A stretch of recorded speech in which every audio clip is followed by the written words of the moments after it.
Assalamualaikum warahmatullahi wabarakatuh. Halo semuanya, perkenalkan nama saya Muhammad Ilham Fakih. Saya dari program studi Komunikasi dan Penyiaran Islam di UIN Kiai Haji Abdurrahman Wahid Pekalongan. Pada kesempatan kali ini, saya akan menyelesaikan tugas akhir semester mata kuliah Psikologi Komunikasi D yang diampu oleh Bapak Muhammad Yusuf Mala, SOS MA.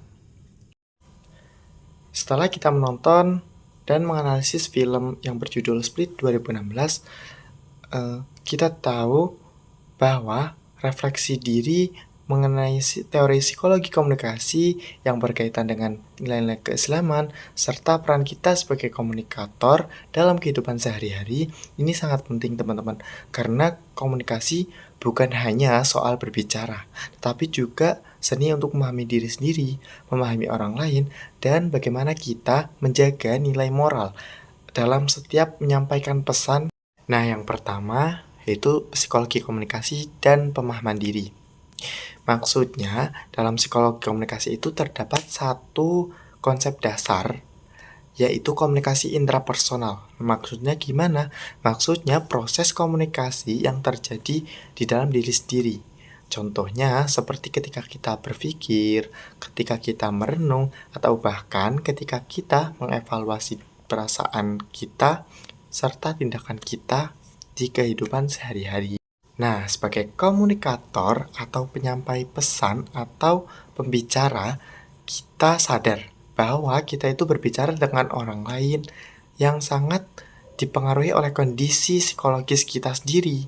Nah, ketika kita emosinya stabil, pesan yang disampaikan akan lebih mudah dipahami dan mudah terserap oleh komunikan, oleh orang yang mendengarkan gitu. Nah, sebaliknya ketika kita sedang marah ataupun kecewa atau kita sedang lelah, cara komunikasi kita itu bisa menjadi tidak terkontrol. Nah, bahkan bisa jadi menyakiti orang lain tanpa kita sadari.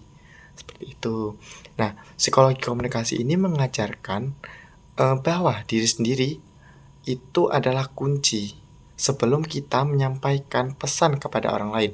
Jadi perlu kita ingat teman-teman, bahwasanya ketika kita ingin berbicara di depan banyak orang, kita perlu tahu sebenarnya persiapan apa nih dalam diri kita yang harus disiapkan. Seperti contohnya kita harus menyiapkan emosi. Jadi emosi kita harus terkontrol terlebih dahulu sebelum kita terjun untuk menyampaikan pesan kepada orang banyak. Nah, yang kedua, peran komunikasi interpersonal dan kehidupan sosial. Selain intrapersonal, kalau tadi itu intrapersonal dalam diri sendiri. Nah, kalau intrapersonal ini hubungan komunikasi antara dua orang atau lebih. Artinya komunikasi yang terjadi dua arah antara kita dengan orang lain gitu.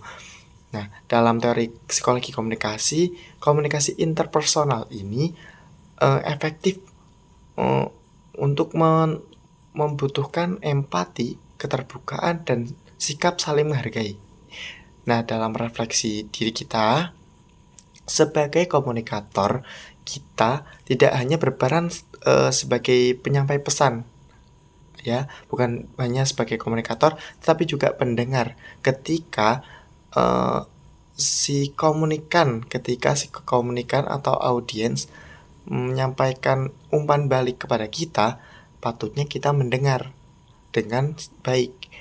Artinya banyak nih konflik yang terjadi bukan karena pesannya yang salah, tetapi karena kita sebagai komunikator kurang mendengar apa timbal balik daripada komunikan. Seperti itu teman-teman. Nah, yang ketiga yaitu nilai-nilai Islam dalam komunikasi atau kaitannya dengan psikologi komunikasi. Itu apa sih teman-teman?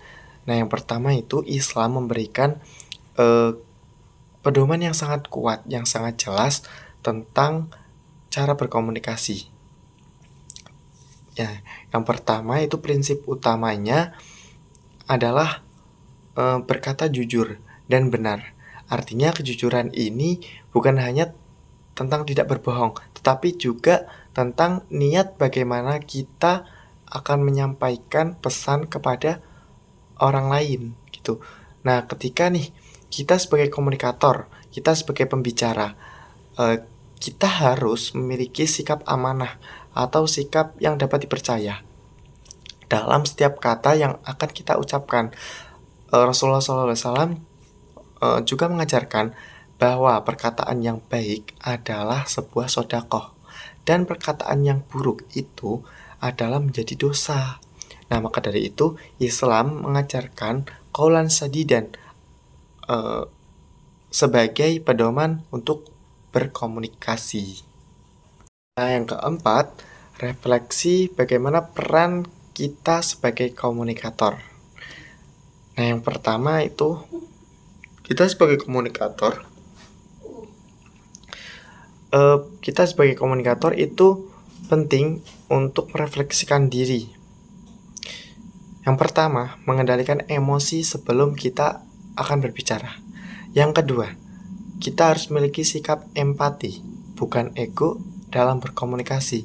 Yang ketiga, menjaga kebenaran atau kejujuran isi dari pesan yang akan kita sampaikan kepada komunikan.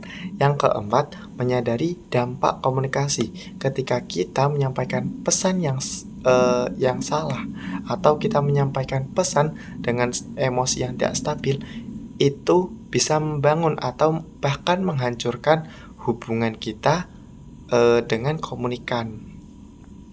Jadi itulah tadi isi dari refleksi film Split 2016. Sebagai penutupnya, refleksi ini mengajarkan kita bahwa psikologi komunikasi dan Islam itu saling melengkapi. Psikologi komunikasi membantu kita untuk memahami proses bagaimana mental dan emosi dalam berkomunikasi, sedangkan Islam memberikan pedoman atau landasan moralnya dalam menyampaikan pesan. Baik, mungkin itu saja yang dapat Ilzam sampaikan. Terima kasih. Wassalamualaikum warahmatullahi wabarakatuh.